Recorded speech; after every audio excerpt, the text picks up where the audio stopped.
யாருக்கு என்னை பற்றி முழுசா தெரியும்? என் ஃப்ரெண்டுக்கா, இல்லை எங்கள் அப்பா அம்மாக்கா? என்னை தவிர யாருக்கு என்னை பற்றி முழுசா தெரிய போகுது? கரெக்டா?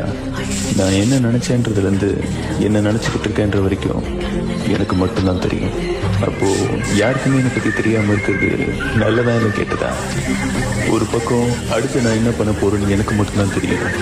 இன்னொரு பக்கம் நான் என்ன பண்ணாலும் தப்புன்னு சொல்கிறதுக்கு ஒரு கூட்டம். அப்போது யார் விடணும்? வாழ்க்கையின் மிக முக்கியமான தத்துவத்தை இந்த பேராசிரியர் விளக்குவதை பாருங்கள். முடிவு நிச்சயமாக உங்களை உணர்ச்சிகரமாக மாற்றும்.